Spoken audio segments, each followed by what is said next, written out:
بسم اللہ الرحمن الرحیم. محترم جناب امیر جمعیت علماء اسلام مولانا فضل الرحمان صاحب، محترم جناب بلاول بھٹو زرداری صاحب، محترم جناب اسحاق ڈار صاحب، محترم جناب خواجہ محمد آصف صاحب،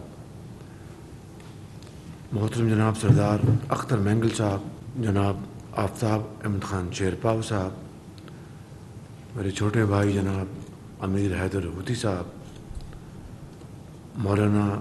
اسد محمود صاحب، جناب محسن داور صاحب، جناب سینیٹر منظور احمد کاکڑ صاحب، جناب صادق افتخار صاحب، جناب محب علی پلپوٹو صاحب، میر علی نواز شاہ صاحب، محترمہ مریم اورنگزیب صاحبہ، جناب اسلم بوتانی صاحب، جناب رانا ثناء اللہ خان صاحب، جناب چودھری سالک حسین صاحب، محترم نوابزادہ شاہ زین بگٹی صاحب، میں آپ سب کو دل کی گہرائیوں سے خوش آمدید کہتا ہوں اور آپ کا شکریہ ادا کرتا ہوں کہ آپ نے آج اپنی مصروف گھڑیوں سے وقت نکال کر آپ یہاں میری دعوت پر تشریف لائے تاکہ ہم اکٹھے پھر بیٹھ کے ہم یہ جو اتحاد 16 ماہ پہلے بنا تھا اس کو اللہ تعالیٰ نے باوجود بے پناہ مشکلات کے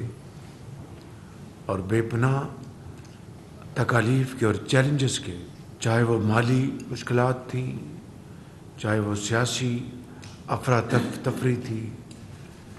چاہے وہ معاشی اور مہنگائی کی ایک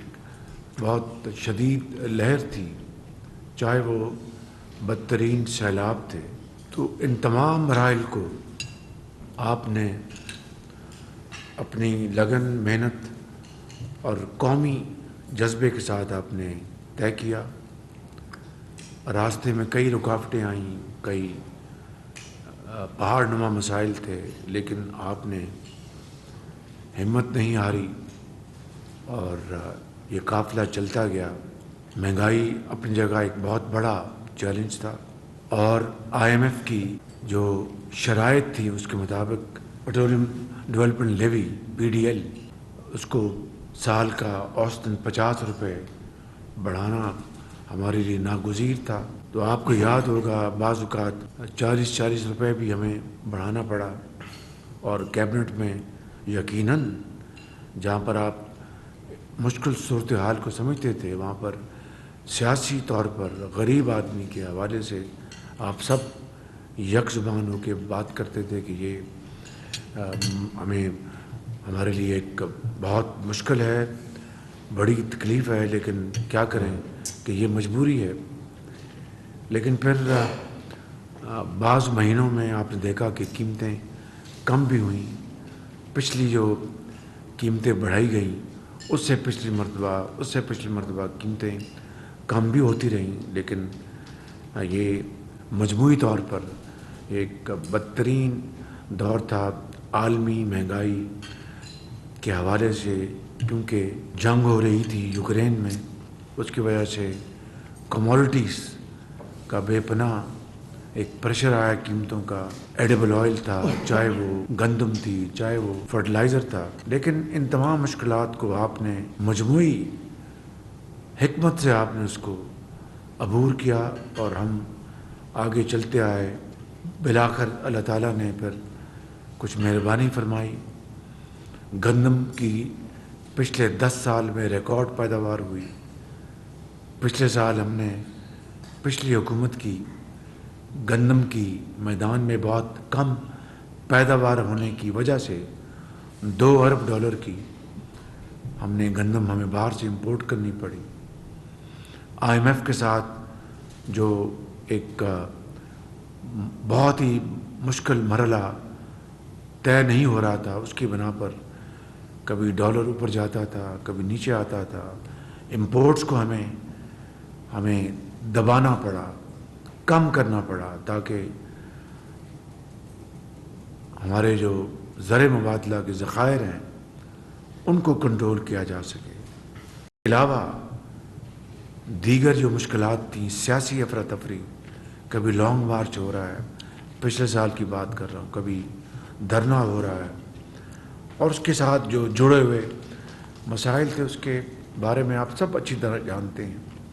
اسی طریقے سے خارجہ پالیسی کے حوالے سے ایک تباہ کن صورتحال تھی۔ اس بارے میں مجھ سے زیادہ وزیر خارجہ نہ صرف بہتر جانتے ہیں بلکہ اچھی طرح بتا بھی سکتے ہیں، لیکن اللہ تعالیٰ نے اس محاذ پر بھی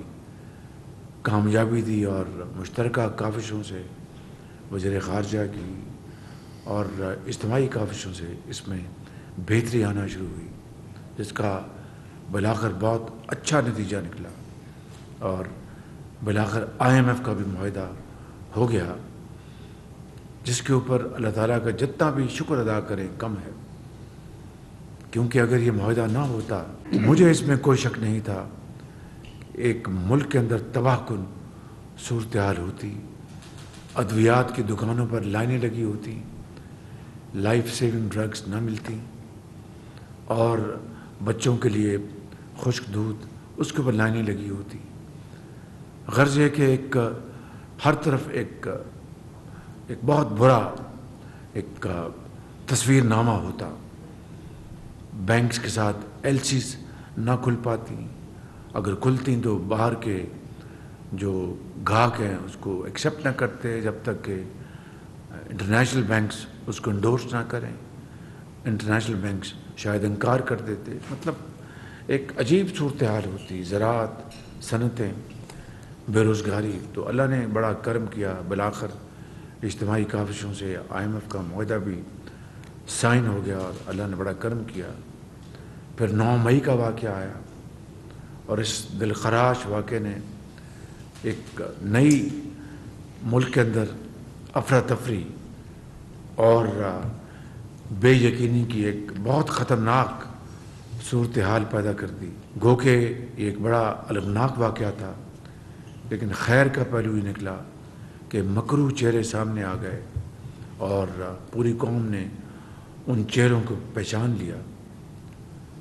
تو اس طرح میں سمجھتا ہوں کہ ہم بہت یعنی لمبا سفر کر کے، جس میں پہاڑ نما مشکلات تھیں، خاردار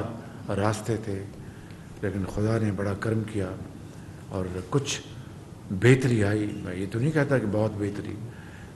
بہتری یہ آئی کہ ڈیفالٹ سے ملک نکل گیا اور دوست نما دشمن بد دعائیں کر رہے تھے کہ ڈیفالٹ ہو جائے، تاکہ پاکستان بالکل تباہی کی دہانے پہنچ جائے، جس کے لیے تانے بانے ان کی حکومت تک جاتے ہیں۔ اسی طرح امریکہ کا سائفر کا جو معاملہ تھا وہ ایک انتہائی خطرناک، ایک انتہائی شرمناک ایک پاکستان کے خلاف سازش تھی، اور اس کے جال تانے بانے یہیں بنے گئے۔ وہ ساری حقیقت آپ کے سامنے ہے۔ کل پھر کسی ویب سائٹ پہ وہ سائفر چھپ گیا، تو میں نے ایک انٹرویو میں کہا کہ اگر سائفر گم ہو گیا تھا تو یہ چھپا کیسے؟ اور الحاصل قیاس اس کی کئی اور جہتیں ہیں۔ جو نیشنل سیکورٹی کمیٹی کی میٹنگز ہوئی میری صدارت میں، اور وہاں پر جب یہ پچھلے سال کی بات ہے، وہاں پر جب موجودہ سیکرٹری خارجہ جو اس وقت امریکہ میں سفیر تھے، انہوں نے علل اعلان وہاں پر کہا کہ میں نے وہی کچھ سائفر میں لکھا ہے جو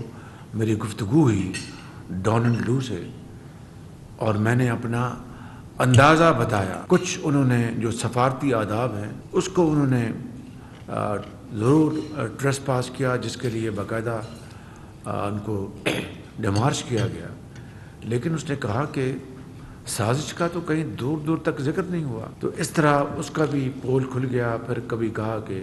امریکہ نے سازش نہیں کی، یہ فلاں نے کی ہے، فلاں نے کی ہے، کیونکہ میں روس سے قریب ہو رہا تھا یا کیا ہو رہا تھا، یعنی سر سے لے کے پاؤں تک دن رات جھوٹ۔ اور سب سے بدترین جو بات وہ یہ ہے کہ اس معاشرے میں زہر گھول دیا گیا، دن رات پوری اپوزیشن کو مدعون کیا گیا یا کروایا گیا، اور ڈاکو چور کا دن رات گردان کی گئی اور اپنے آپ کو کہا کہ میں فرشتہ ہوں، یہ باقی سب ڈاکو چور ہے۔ ریاست مدینہ کی دن رات گردان کی گئی، عمل اس کے بالکل برعکس ان چیزوں نے پاکستان کی ساکھ کو بری طرح مجروح کیا۔ پھر خود ہی گھڑیوں کے اور زیورات میں پکڑے گئے۔ یہ اللہ تعالیٰ کی طرف سے ہے، انسان کا اس میں کوئی عمل دخل نہیں ہے۔ الحمدللہ پھر SIFC کا اس کا ہم نے سارا انتظام کیا، اس کو عملی جامہ اس کو پہنایا، اور پرسوں رات میں نے صدر کو سمری بھیج دی جس کے اوپر انہوں نے اسی رات دستخط کر دیے۔ کل میری راجہ ریاض صاحب جو لیڈر دی اپوزیشن ہیں ان سے مشورہ ہوا، تو ان کی یہ خواہش تھی، ہم دونوں نے طے کیا کہ ہم ناموں کا جو بھی نام ڈسکس ہوئے اس کا پبلک میں کسی کا نام نہیں لیں گے۔ تو آج دوسرا راؤنڈ ہونا تھا، مجھے آج اچانک کسی ضروری کام کے لیے لاہور جانا پڑا، تو وہ بڑی میری مصروفیت بڑی اہم تھی۔ پھر میں واپس آیا تو مریم اور زیب نے پوری طرح مجھے جکڑ رکھا تھا، کوئی 6-7 انٹرویوز تھے اور نہ جانے اور بھی کئی ایونٹس تھے۔ اس کے بعد میں نے آپ سب کو یہاں پر مدعو کر رکھا تھا، آج آپ سے مشاورت بھی ہو جائے گی، تو کل میں راجہ ریاض صاحب کو دوبارہ دعوت دوں گا، اور امید کی جانی چاہیے کہ معاملہ ایک اچھے طریقے سے طے پا جائے۔ مگر افسوس کی بات ہے کہ صدر پاکستان نے مجھے آج خط لکھ دیا ہے، اور مجھے میرے سیکرٹری صاحب نے بتایا، اب یا ان کی لا علمی کی وجہ ہے جو کہ ہو نہیں سکتی، اتنی لا علمی کس طرح ہو سکتی ہے کہ ان کو شعور نہیں ہے، علم نہیں ہے کہ یہ مرحلہ 8 دن پر محیط ہے۔ 3 دن وزیر اعظم اور لیڈر دی اپوزیشن طے ہو جائے فبیہ، نہیں طے ہوتا تو پھر 3 دن اور ہاؤس کمیٹی کے پاس جاتا ہے معاملہ، پھر وہاں مشاورت ہوتی ہے، وہاں طے ہو جائے تو فبیہ، وہاں نہیں طے ہوتا تو پھر چیف الیکشن کمشنر ان کے پاس میں 2 دن لگتے۔ یہ پورا 8 دن کا یہ پورا ایک سرکل ہے۔ تو انہوں نے مجھے خط میں لکھا کہ آپ کل رات 12 بجے تک مجھے نام بھجوا دیں۔ تو میں نے اپنے سیکرٹری کو کہا کہ ان کو کہیں کہ میں یا تو آپ کو لکھ کر بھیج دیتا ہوں کہ آپ کی لا علمی کا مجھے بہت افسوس ہوا، یا پھر آپ نے کسی اور وجہ سے خط لکھا ہے۔ تو ان کے سیکرٹری نے ابھی میرے سیکرٹری کو کہا کہ میں معذرت خواہ ہوں، یہ خط نہیں آنا چاہیے تھا۔ بہرکیف یہ ایک ابھی چند گھنٹے کی یہ واردات ہے، تو انشاءاللہ اس کو ہم طے کر لیں گے۔ میں آخر میں آپ سب کا فرداً جو تمام بلاول بھٹو صاحب سے لے کر اس طرف میز پر بیٹھے ہیں، اور مولانا فضل الرحمان صاحب سے لے کر اس طرف میز پہ اور سامنے جو بیٹھے ہیں، اور جو یہاں پر آج تشریف نہیں لا سکے، سب کا میں دل کی گہرائیوں سے شکریہ ادا کرتا ہوں کہ آپ نے اس مشکل ترین پاکستان کی تاریخ کے حصے میں آپ نے جس طرح میری رہنمائی کی، مدد کی، اور ان تمام مراحل کو آپ نے انتہائی تحمل، برداشت اور بھائی چارے سے گزارا۔ میں یہ میرے لیے یہ حسین یادیں زندگی بھر میرے لیے ایک نہ صرف رہنمائی کا کام دیں گی بلکہ ایک بہت بڑا تجربہ بھی ہے۔ میں ان الفاظ کے ساتھ آپ کا شکریہ ادا کرتے ہوئے یہ عرض کروں گا کہ ابھی منزل ہنوز ابھی دور ہے، اس کے لیے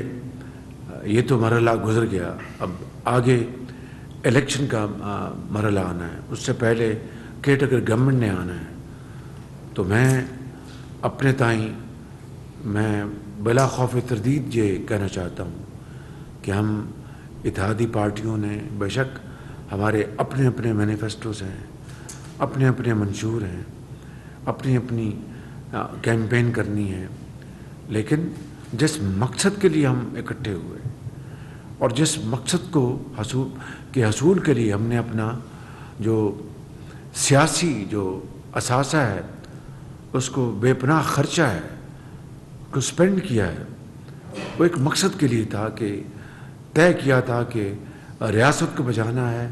سیاست اگر قربان ہوتی ہے تو ہو جائے۔ ایگزیکٹلی یہی ہوا ہے۔ ریاست بچ گئی اور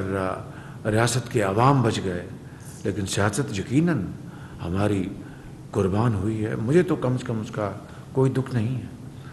لیکن یہ منزل، یہ سفر تبھی پائے تکمیل تک پہنچے گا کہ اگلے مراحل جو ہیں ہم اس کے لیے بھی مل بیٹھیں، اس کے لیے مشاورت کریں کہ الیکشن کس طرح لڑنا ہے، کیا سیٹ ایڈجسٹمنٹ ہم کریں گے۔ میں ذاتی طور پر اس کے بالکل حق میں ہوں کہ ہمیں کھلے دل کے ساتھ اس کے اوپر ہمیں طے کرنا چاہیے، کیونکہ جس مخالف کو ہم نے دیکھا ہے وہ تو پاکستان کو توڑ دینا اس کے لیے ایک کھلونے کے مترادف ہے۔ مجھے بڑی تکلیف اور مایوسی ہوتی جب میں یہ سوچتا ہوں اور منہ پہ یہ الفاظ آتے ہیں۔ بڑے بڑے وزیر اعظم آئے، بڑے بڑے لیڈر آئے، بڑی بڑی مشکلات برداشت کی، شہید ہوئے، جلا وطن ہوئے، لیکن کبھی انہوں نے پاکستان اپنی مادر وطن کے خلاف کچھ کرنا تو دور کی بات ہے، سوچا بھی نہیں۔ چاہے وہ سندھی سیاستدان تھے، چاہے وہ بلوچ سیاستدان تھے، چاہے وہ پنجابی KP کے یا دوسرے علاقوں کے۔ یہ پہلا موقع ہے کہ ایک سابق وزیر اعظم اس نے کہا کہ میں ہوں تو سب کچھ، میں نہیں تو کچھ بھی نہیں، اور یہی سوچ اس کو بالآخر 9 مئی پہ اوپر لے کے آئی۔ اس کے اور جتھے نے ریاست کے خلاف بغاوت کی، پاکستان کے خلاف بغاوت کی، فوج کے خلاف بغاوت کی اور سپہ سالار کے خلاف بغاوت کی۔ یہ کوئی معمولی بات نہیں ہے، یہ تو ایک یعنی خطرناک ترین یہ ایک مہم جو ہوئی، جس کو اللہ تعالیٰ نے اپنے کرم سے بچایا، کیونکہ پاکستان کی بہت بڑی اکثریت نے 9 تاریخ میں ان واقعات کا ساتھ نہیں دیا۔ میں آپ سب کا بہت شکر گزار ہوں، آپ سب نے میری بڑی معاونت کی۔ اللہ تعالیٰ آپ کو ہمیشہ آباد رکھے، آپ کا بہت شکریہ۔ وزیر اعظم محمد شہباز شریف کا اتحادی جماعتوں کے سربراہان کے اعزاز میں عشائیے سے خطاب۔ وزیر اعظم کا کہنا تھا کہ ہمارا یہ اتحاد 16 ماہ پہلے بنا تھا، بے پناہ مشکلات اور چیلنجز کے باوجود یہ اتحاد برقرار رہا۔ وزیر اعظم کا کہنا تھا کہ گندم کی 10 سال میں ریکارڈ پیداوار ہوئی۔ عالمی کساد بازاری کے دور میں 16 ماہ کے دوران پاکستانی عوام کی مشکلات میں کمی کی ہر ممکن کوشش کی۔ وزیر اعظم کا کہنا تھا کہ ہمارا مقصد ریاست کو بچانا ہے، سیاست اگر قربان ہوتی ہے تو اس کی کوئی پرواہ نہیں۔